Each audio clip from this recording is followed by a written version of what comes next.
Okay, I was born during World War II. I will be 75 years old in a few months.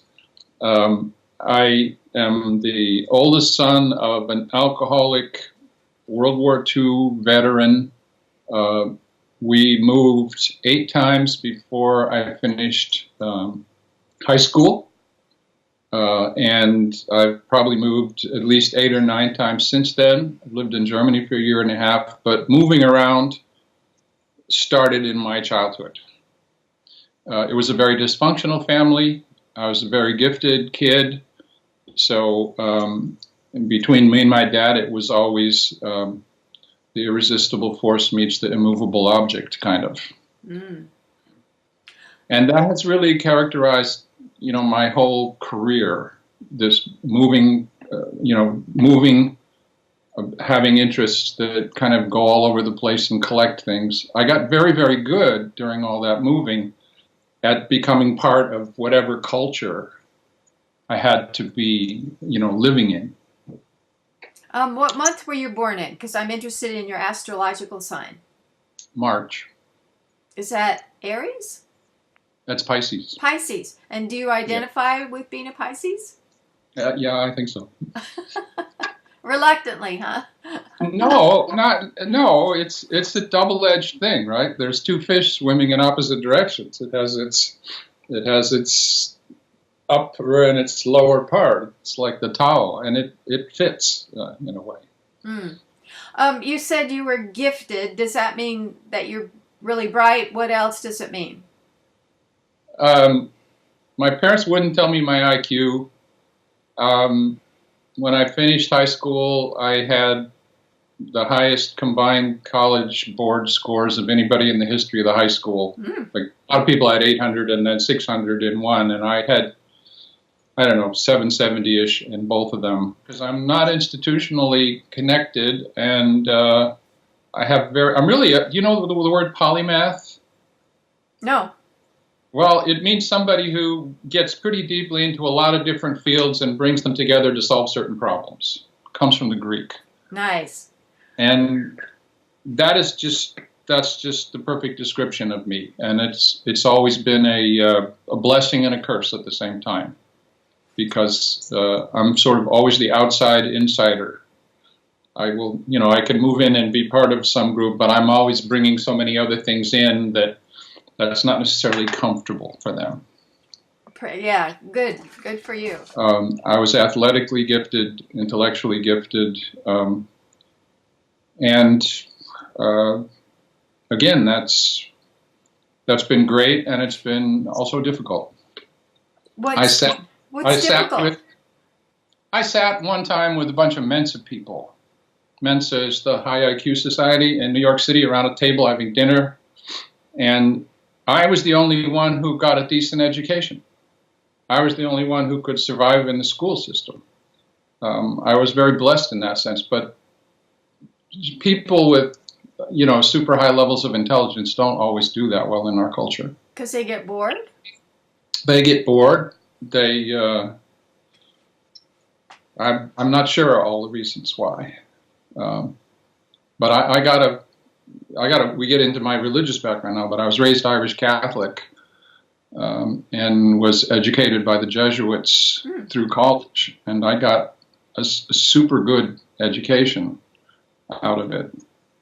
Um, And what about the guilt and sin part of Catholicism? Venial sins and mortal sins. Did that influence you, or did it not? so I have 3 periods in terms of spirituality. I was raised a very, very fervent Catholic, and given that I had little peace in the family, school and church meant pretty much everything to me. So I was a very holy little kid. I bailed out of Catholicism in the sophomore year of college because it just was profoundly not making any sense anymore, in all sorts of ways. And in graduate school, I was a martial artist and Zen Buddhist.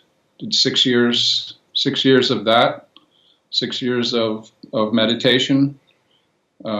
I actually had what's called a Kundalini accident towards the end of that. I call it my endarkenment because I, in some sense, saw God, but I was totally not prepared to do that.